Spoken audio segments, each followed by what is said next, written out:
Bien, pues seguimos con Nicodemo. Entonces, este es el cuarto domingo o episodio de esta historia con Nicodemo. Y hemos estado en el capítulo 3 de Juan, del Evangelio de Juan. Comenzamos con el versículo 1 y conocimos a este Nicodemo, que era un líder religioso, un fariseo, que tenía, aunque quizás nadie pensaría eso de él, pero él tenía muchas preguntas dentro, aunque era muy religioso y muy conocedor de la palabra, pero tenía muchas preguntas y sabía que Jesús las podía contestar. Pero él no se atrevía a hablar con Jesús en público por la posición que él mismo tenía. Entonces vino a Jesús de noche y el Señor Jesús enseguida le sacó el tema del nuevo nacimiento. Y Nicodemo no entendía para nada lo que era el nuevo nacimiento. El Señor le fue explicando que no era nacer otra vez de la misma manera, sino un segundo nacimiento diferente al primero. El segundo siendo nacimiento espiritual, el primero siendo el nacimiento físico. Y luego pues le habló de la obra del Espíritu de Dios en el corazón y puso el ejemplo del viento.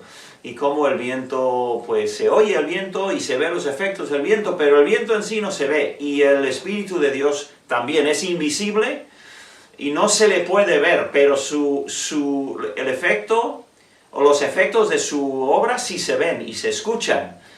Y entonces llegamos la última vez al versículo más conocido de la Biblia, Juan 3:16, porque de tal manera amó Dios al mundo que ha dado a su Hijo unigénito, para que todo aquel que en él cree no se pierda, mas tenga vida eterna. Y una anécdota curiosa que hubo de ese, si te has perdido los anteriores mensajes, pues vete al enlace al final del mensaje y podéis encontrarlo ahí en la lista y en las sugerencias.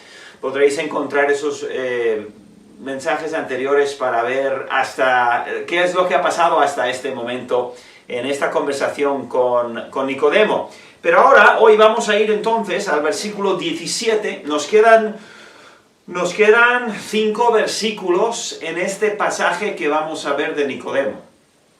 Y entonces, después de dar ese versículo tan importante, tan bien conocido, porque es que resume el amor de Dios expresándose en la venida de su Hijo unigénito, Señor Jesús. Entonces, en el versículo 17, aclara algo. Dice, porque no envió Dios a su Hijo al mundo para condenar al mundo. Está aclarando algo, esa palabra porque está contestando una pregunta que no se ha hecho, pero que sería quizás lógico hacer para algunas personas. Porque no envió Dios a su Hijo al mundo para condenar al mundo, sino para que el mundo sea salvo por él. El propósito de Dios en enviar a Jesús no era para juzgarles, para juzgarnos a la humanidad, sino para salvar a la humanidad. Jesús no vino para juzgar. De hecho, Él no vino para condenar. Lo que condena al hombre es su pecado, nuestro pecado. La gente, el corazón de Dios es un corazón de reconciliación, de amor. La gente suele pensar que Dios está enfadado y que está buscando la manera una razón para pegarnos. Y así usan su nombre para blasfemar y todo en mal contexto, porque el corazón del hombre es sucio, nuestro corazón es pecaminoso. Y además solemos mirar solamente el mal y no todo el bien que Dios nos ha dado, la salud, el aliento, nuestro cuerpo que funciona, montones de milagros funcionando en nuestro cuerpo en este mismo instante que Dios nos ha dado y ha hecho funcionar y mantiene. ¿Y quién le da gracias a Dios por eso? Por la belleza de la naturaleza. Los hombres van y adoran la belleza, pero la belleza de la naturaleza, adoran la naturaleza, pero la naturaleza es un don de Dios. ¿Y quién mira a través de la naturaleza y ve a Dios y dice, gracias Señor, por tanta belleza que nos rodea? No, el corazón del hombre es inclinado al mal, porque nacemos con una naturaleza pecaminosa desde Adán y Eva. El hombre es enemigo de Dios, dice la Biblia, pero Dios nos ama. En el versículo 18 nos dice, recuerda quién habla aquí. Aquí está hablando el Señor Jesús, no está hablando Nicodemo, no está hablando el escritor Juan, está hablando el Señor Jesucristo. Y cada uno de nosotros tenemos que decidir, ¿es verdad lo que nos dice Jesús o no? Él nos acaba de decir anteriormente que es la única persona que ha visto que conoce perfectamente las dos realidades. La realidad física de esta tierra, de este mundo, y la realidad celestial, la eterna. Él ha estado en los dos sitios, y dijimos la última vez, nadie ha muerto y ha vuelto de la muerte para decirnos cómo es todo aquello. Ya, eso lo vimos el domingo anterior. El Señor sí, y Él lo que nos dice, deberíamos decir, pues, ay, pues vaya, es la pura verdad, Él nos da la verdad. Ahora, si una persona quiere decir que Jesús es mentiroso y nos está contando historias aquí que no son verdaderas, pues adelante, pero ojo, que esa persona vivirá con las consecuencias de negar lo que Dios dice, lo que el Señor Jesús dice. El Señor Jesús dijo en el 18, el que en Él cree, al Hijo, está hablando de sí mismo, el que cree al Hijo no es condenado. Pero el que no cree ya ha sido condenado. O sea que no es Jesús el que le condena, ya está condenado por no creer en el Señor Jesús, porque no ha creído en el nombre del unigénito Hijo de Dios. Bueno, estas son palabras fuertes, pero si son la verdad, nos las está dando Dios para que las consideremos, las creamos y tomemos las decisiones apropiadas. ¿Por qué es así que estamos condenados? No podemos contestar toda esa pregunta. Podemos mirarlo y hay respuestas en la Biblia. ¿Por qué tengo esta naturaleza pecaminosa? Pero realmente el por qué no cambia nada. La realidad, la verdad es que soy así. Soy así. Y debo de tomar decisiones en base a lo que es. Y la pura verdad es que soy pecador. La pura verdad es que yo, como tú, como toda persona, no quiero que me mientan jamás. Pero yo he mentido. Si me ha convenido, he mentido en alguna ocasión. Ojalá no ahora que conozco a Cristo, ¿verdad? Pero nosotros sabemos que el mundo entero vive con esa contradicción, de tener exigencias de los demás que nosotros mismos no nos ponemos. Porque nuestro corazón vela por nosotros y nadie más. Primero nosotros y luego los demás. Nuestro corazón es egoísta en su corazón, en el centro de nuestro ser.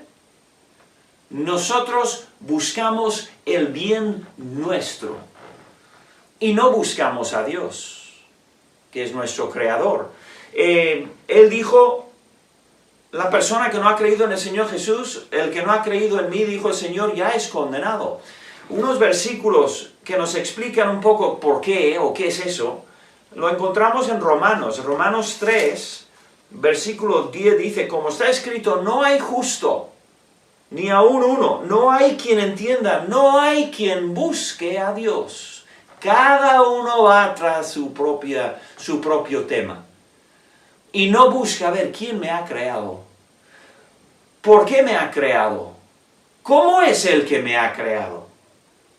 Nadie busca a Dios. Luego en el versículo 23 dice, por cuanto todos pecaron y están destituidos de la gloria de Dios. Es la realidad que el hombre estamos caídos en el pecado y no tenemos vida eterna hasta que pongamos nuestra confianza y nuestra fe en el Hijo de Dios, quien es la vida. Ahora, dice el versículo 19, y esta es la condenación, que la luz vino al mundo, y los hombres amaron más las tinieblas que la luz, porque sus obras eran malas. La luz vino al mundo, se puede ver en dos sentidos, yo creo. Primero, en general, la luz, Dios da luz a todos los hombres, dice Juan en su primer capítulo. Dios da luz para entender a todos los hombres. Y Pablo nos explica en dos sentidos. Cada uno tenemos una conciencia dentro que nos dice lo que está bien y lo que está mal. Hablamos de eso antes, la mentira, el engaño, las cosas que sabemos que no están bien, pero las hacemos aunque no queremos que los demás los hagan contra nosotros. La conciencia que tenemos es luz, es una manera en que Dios nos dice, hay algo mucho más allá de lo que tú ves. Hay una realidad moral, hay una verdad moral. Esa luz no es muy grande, pero es suficiente para que el hombre diga, ¿sabes qué? ¿Por qué pienso yo así? ¿Por qué hay bien y mal? ¿De dónde viene el bien y el mal? ¿Quién ha fijado el bien y el mal? Y eso le lleva a Dios. Pero cuando nosotros, no me importa mirar esos temas, estamos rechazando la luz. Otra luz que tenemos es la creación. La increíble creación, los árboles, las hojas, el agua, los animales, los cielos, los planetas, las estrellas, las nubes. Toda la maravilla de la creación, alguien lo ha diseñado. Eso es ridículo pensar que vino de una casualidad o peor aún, de una bomba, o sea, de una explosión. No. La creación es luz que Dios nos ha dado para que veamos, miremos, consideremos y digamos, ¿quién ha hecho todo eso? Es luz. La luz de la creación, la luz de la conciencia. Pero aquí dice que la luz vino al mundo y los hombres amaron más las tinieblas. No quisieron la luz. Y es la realidad. El hombre no quiere esa luz de la creación y esa luz de la conciencia, pero luego vino el Señor Jesucristo, la luz del mundo, vino en persona. ¿Y qué hicieron con él? Lo mataron, lo crucificaron.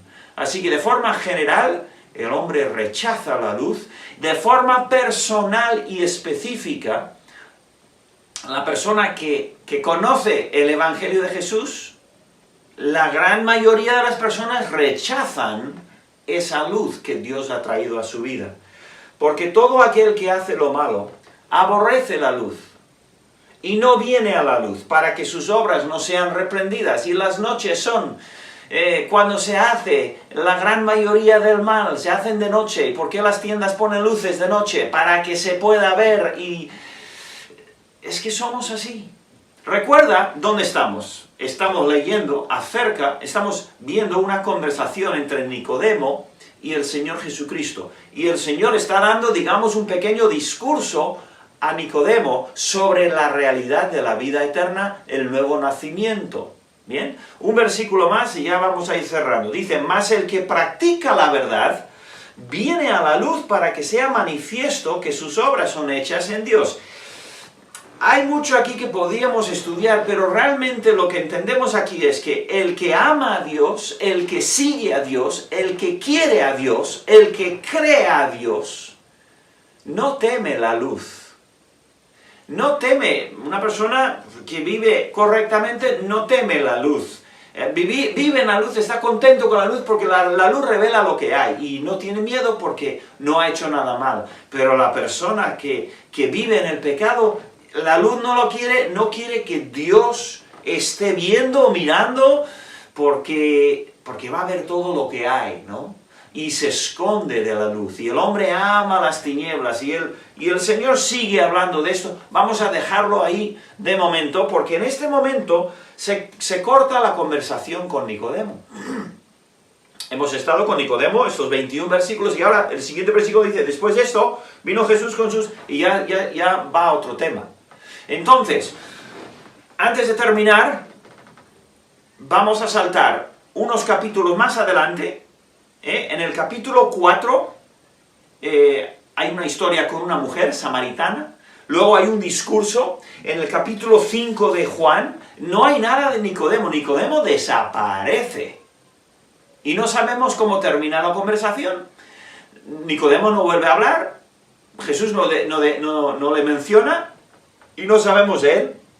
En el capítulo 5 sale un paralítico, que el Señor le cura al paralítico, le sana al paralítico, luego da un discurso, luego en el capítulo 6 alimenta a 5.000 hombres y todas las mujeres y niños que iban con ellos, y luego da un discurso sobre el pan de vida. Y en el capítulo 7 de Juan, en el capítulo 7, hay mucha gente que le está siguiendo al Señor, y los fariseos, de los que es el grupo es el religioso, del que forma parte también Nicodemo, los fariseos ya le odian a Jesús, tienen envidia de él y quieren arrestarle, atraparle y callarle. Entonces, en el versículo 32 dice, los fariseos oyeron a la gente que murmuraba de él estas cosas, hablando todos acerca del Señor, y los principales sacerdotes y los fariseos enviaron a alguaciles para que le prendiesen.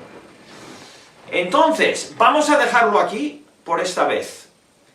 Esa conversación con Nicodemo, termina la conversación, hemos aprendido muchas cosas de la boca del Señor, pero lo dejamos allí, y hemos saltado al capítulo 7, y hemos visto que los fariseos han enviado a unos alguaciles a donde está Jesús enseñando para arrestarle, porque quieren cogerle y callarle, y continuaremos ahí en el siguiente mensaje. ¿De acuerdo? Pues nada, agur.